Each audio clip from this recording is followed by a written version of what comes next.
The Cask of Amontillado. The 1,000 injuries of Fortunato I had borne as best I could. But when he ventured upon insult, I vowed revenge. You who know me well, you who so well know the nature of my soul, will not suppose, however, that I gave utterance to a threat. At length I would be avenged. This was a point definitely settled, but the very definiteness with which it was resolved precluded the idea of risk. I must not only punish, but punish with impunity. A wrong is unredressed when retribution overtakes its redresser.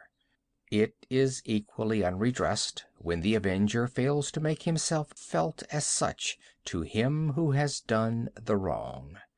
It must be understood that neither by word nor deed had I given Fortunato cause to doubt my good will. I continued, as was my wont, to smile in his face, and he did not perceive that my smile now was at the thought of his immolation. He had a weak point, this Fortunato. Although in other regards he was a man to be respected and even feared. He prided himself on his connoisseurship in wine. Few Italians have the true virtuoso spirit. For the most part their enthusiasm is adopted to suit the time and opportunity, to practice imposture upon the British and Austrian millionaires. In painting and gemmary, Fortunato, like his countrymen, was a quack. But in the matter of old wines he was sincere. In this respect I did not differ from him materially. I was skillful in the Italian vintages myself, and bought largely whenever I could. It was about dusk one evening during the supreme madness of the carnival season that I encountered my friend. He accosted me with excessive warmth, for he had been drinking much. The man wore motley. He had on a tight-fitting party-striped dress, and his head was surmounted by the conical cap and bells. I was so pleased to see him that I thought I should never have done wringing his hand. I said to him, "My dear Fortunato, you are luckily met.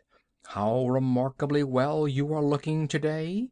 But I have received a pipe of what passes for Amontillado, and I have my doubts." "How?" said he. "Amontillado? A pipe? Impossible! And in the middle of the carnival!" "I have my doubts," I replied, "and I was silly enough to pay the full Amontillado price without consulting you in the matter. You were not to be found, and I was fearful of losing a bargain." "Amontillado!" "I have my doubts."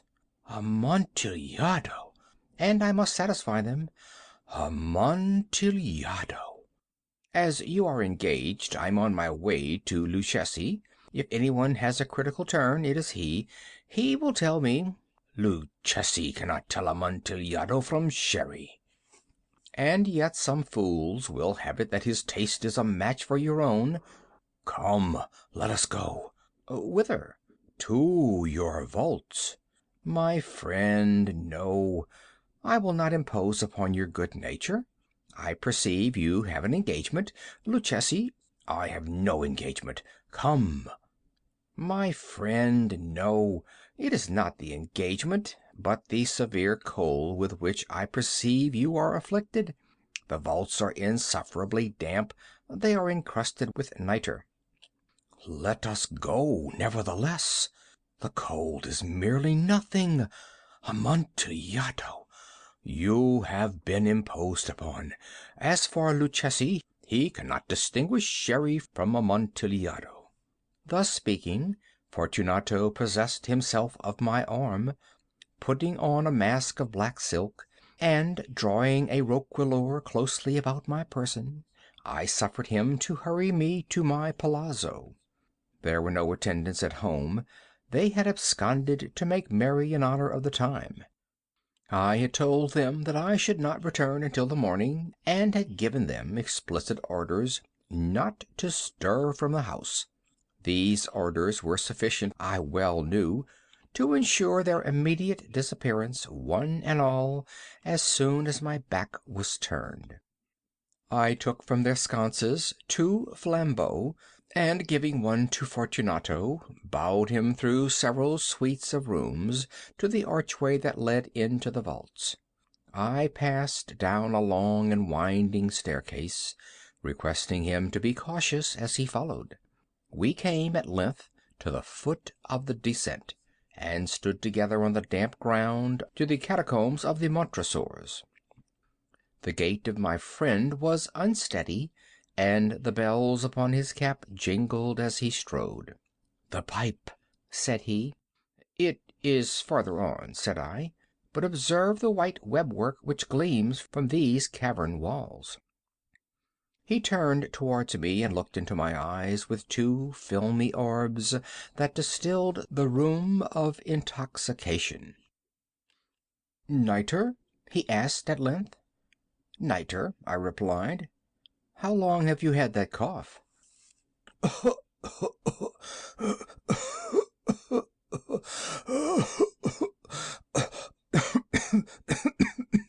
My poor friend found it impossible to reply for many minutes. "It is nothing," he said at last. "Come," I said with decision, "we will go back. Your health is precious. You are rich, respected, admired, beloved. You are happy as once I was. You are a man to be missed. For me it is no matter. We will go back. You will be ill, and I cannot be responsible. Besides, there is Luchesi." "Enough," he said. "The cough is a mere nothing. It will not kill me. I shall not die of a cough." "True, true," I replied, "and indeed I had no intention of alarming you unnecessarily, but you should use all proper caution. A draught of this Medoc will defend us from the damps." Here I knocked off the neck of a bottle which I drew from a long row of its fellows that lay upon the mould. "Drink," I said, presenting him the wine. He raised it to his lips with a leer. He paused and nodded to me familiarly while his bells jingled. "I drink," he said, "to the buried that repose around us."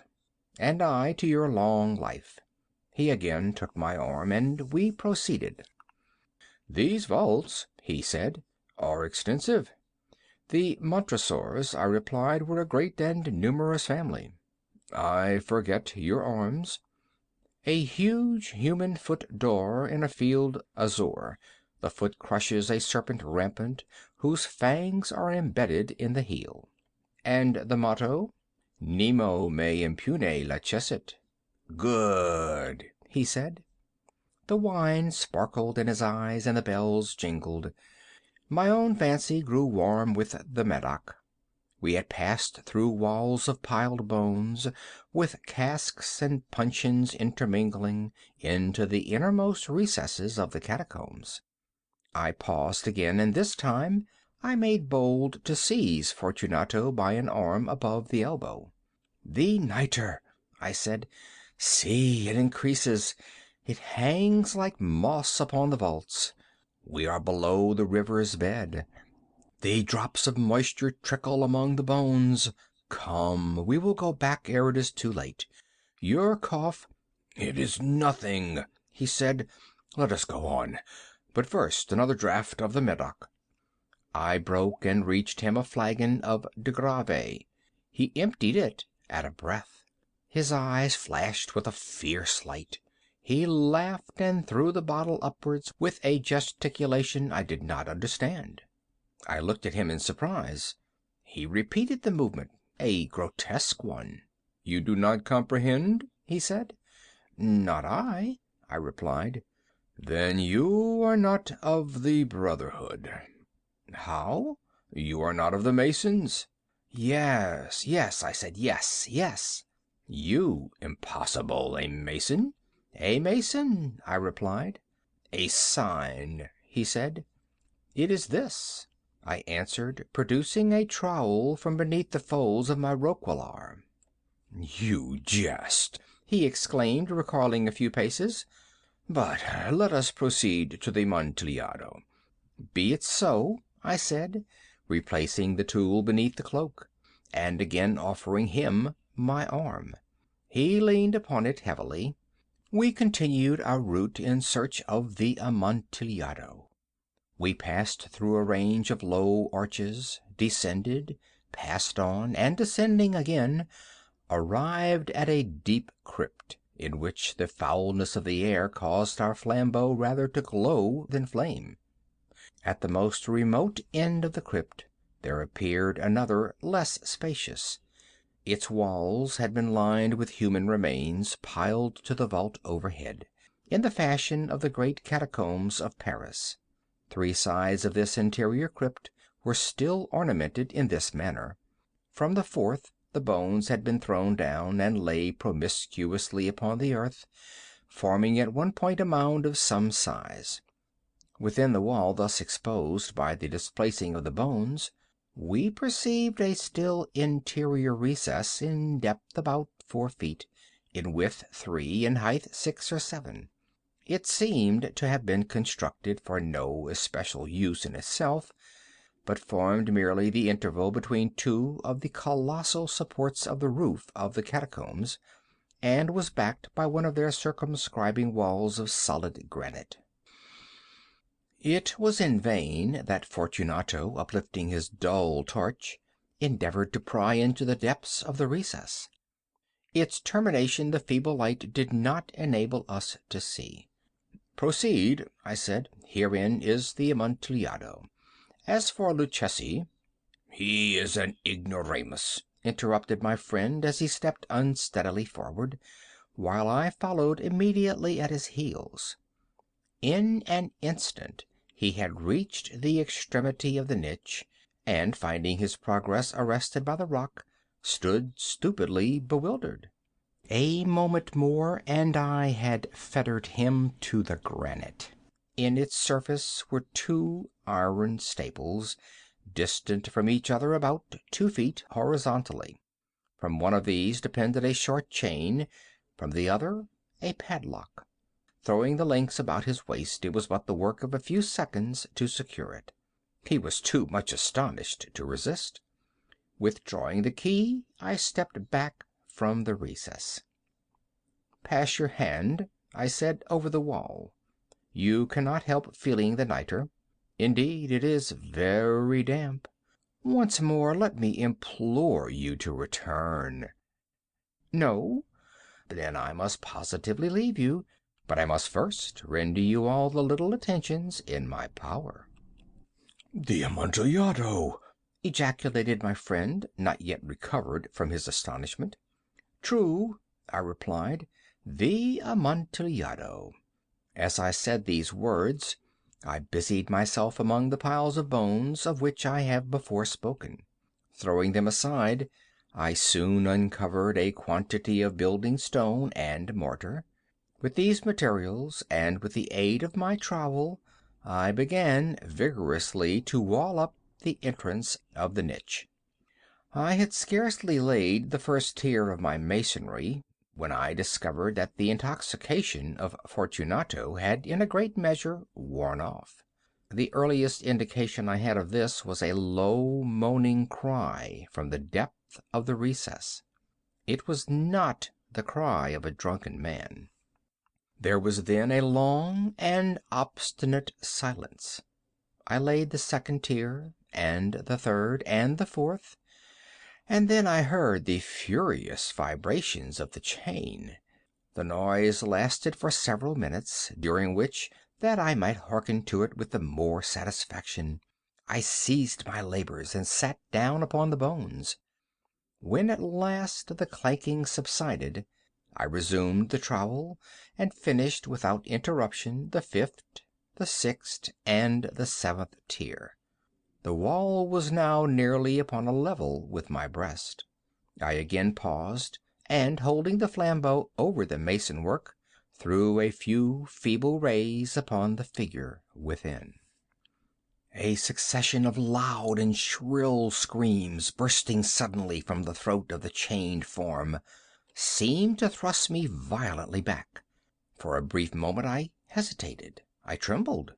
Unsheathing my rapier, I began to grope with it about the recess, but the thought of an instant reassured me. I placed my hand upon the solid fabric of the catacombs and felt satisfied.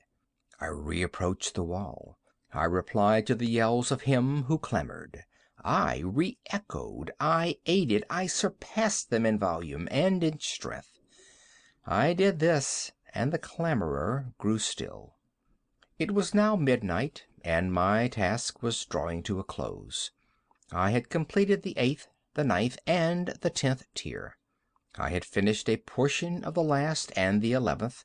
There remained but a single stone to be fitted and plastered in. I struggled with its weight. I placed it partially in its destined position, but now there came from out the niche a low laugh that erected the hairs upon my head. It was succeeded by a sad voice, which I had difficulty in recognizing as that of the noble Fortunato. The voice said, "Ha, ha, ha, he, he, a very good joke indeed, an excellent jest. We will have many a rich laugh about it at the palazzo, he, he, he, over our wine, he, he, he, he." "The Amontillado," I said. "Yes, the Amontillado, but is it not getting late? Will they not be awaiting us at the palazzo, the Lady Fortunato and the rest? Let us be gone." "Yes," I said, "let us be gone." "For the love of God, Montresor." "Yes," I said, "for the love of God." But to these words I hearkened in vain for a reply. I grew impatient. I called aloud, "Fortunato!" No answer. I called again, "Fortunato!" No answer still. I thrust a torch through the remaining aperture and let it fall within. There came forth in return only a jingling of the bells. My heart grew sick on account of the dampness of the catacombs. I hastened to make an end of my labor. I forced the last stone into its position. I plastered it up. Against the new masonry I re-erected the old rampart of bones. For the half of a century no mortal has disturbed them. In pace requiescat. End of The Cask of Amontillado.